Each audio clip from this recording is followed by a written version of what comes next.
സമവായ ചർച്ചയിൽ കൗൺസിലർമാർ വഴങ്ങാതെ വന്നതോടെ പാലാ നഗരസഭയിൽ യുഡിഎഫിന് ഭരണം നഷ്ടമാകാൻ സാധ്യത. സ്വതന്ത്ര കൂട്ടായ്മയുമായി ഒരു തരത്തിലും സഹകരിക്കില്ലെന്ന് കോൺഗ്രസ് കൗൺസിലർമാർ വ്യക്തമാക്കിയിട്ടുണ്ട്. അവിശ്വാസ പ്രമേയ നീക്കത്തിനില്ലെന്ന് കേരള കോൺഗ്രസ് എം വ്യക്തമാക്കിയിട്ടുണ്ടെങ്കിലും ഭരണപ്രതിസന്ധി ഉണ്ടായാൽ രാഷ്ട്രീയമായി നിലപാടെടുക്കുമെന്ന് നേതൃത്വം സൂചന നൽകി.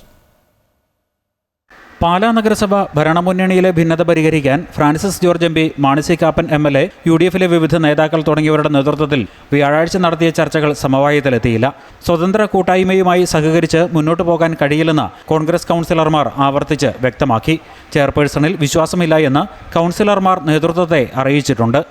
അവർ നമ്മളോട് ചോദിച്ചു, ഈ തീരുമാനം എന്ന് പറയുന്നത് കോൺഗ്രസ് പാർട്ടിയുടെ തീരുമാനമാകുന്നതിന് വേണ്ടിയിട്ട് തൽക്കാലം ഈ ഞങ്ങളെടുത്ത് എഴുതി കൊടുത്ത് മാധ്യമങ്ങൾക്ക് കൊടുക്കുകയും ചെയ്തിട്ടുള്ള ഈ തീരുമാനം, കൗൺസിലേഴ്സ് ഒരുമിച്ചെടുത്ത് കൊടുത്ത തീരുമാനം തൽക്കാലത്തേക്ക് പിൻവലിക്കാമോ അല്ലെങ്കിൽ അത് എന്ന് ചോദിച്ചു. ഞങ്ങൾ ഒരു കാരണവശാലും അത് പിൻവലിക്കില്ല എന്നുള്ള വിവരം വ്യക്തമായിട്ട് കോൺഗ്രസിൻ്റെ നേതാക്കന്മാരെയും UDF-ൻ്റെ നേതാക്കന്മാരെയും എന്ന് പറഞ്ഞാൽ MLA-യോടും MP ഫ്രാൻസിസ് ജോർജ് MP-യോടും വ്യക്തമാക്കിയിട്ടുണ്ട്. ഭരണമുന്നണിയിലെ ധാരണയനുസരിച്ച് കോൺഗ്രസ് വിമതയും നിലവിലെ ഉപാധ്യക്ഷയുമായ മായ രാഹുൽ ഈ മാസം 26-ന് രാജിവെക്കേണ്ടതാണ്. എന്നാൽ സ്വതന്ത്ര കൂട്ടായ്മയ്ക്ക് ഉപാധ്യക്ഷ സ്ഥാനം നൽകാനാണ് തീരുമാനമെങ്കിൽ രാജിവെക്കില്ലെന്ന് മായ രാഹുലും അറിയിച്ചിട്ടുണ്ട്. കോൺഗ്രസ് കൗൺസിലർമാർ സമവായത്തിന് തയ്യാറാകാത്തതോടെ UDF നേതൃത്വം മറ്റു പോംവഴികൾ തേടുകയാണ്. അടുത്ത ഘട്ടമായി കോൺഗ്രസ് ജില്ലാ നേതൃത്വം കൗൺസിലർമാരുമായി ചർച്ച നടത്തും.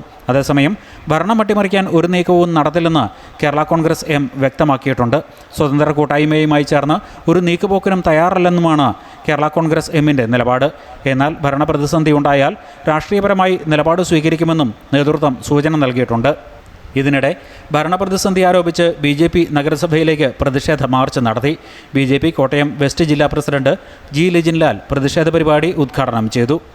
പാലാ മുനിസിപ്പാലിറ്റിയിലെ ജനങ്ങൾ ഈ ഭരണ സംവിധാനത്തെ അധികാരത്തിൽ കയറ്റുന്നതിന് വേണ്ടിയിട്ട് വോട്ട് രേഖപ്പെടുത്തിയത് ഈ മുനിസിപ്പാലിറ്റിയിൽ നല്ല ഒരു ഭരണമുണ്ടാകുമെന്നുള്ള വിശ്വാസത്തോടു കൂടിയിട്ടാണ്.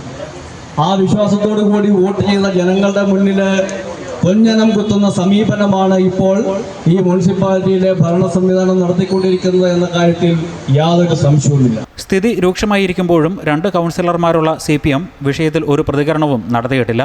നഗരസഭാ ഭരണസമിതിയിലെ ഏറ്റവും വലിയ ഒറ്റകക്ഷിയായ കേരള കോൺഗ്രസ് എമ്മിൻ്റെ നീക്കത്തിന് അനുസൃതമായി CPM നിലപാട് സ്വീകരിച്ചേക്കും എന്നാണ് സൂചന. അമൃത ന്യൂസ്, കോട്ടയം.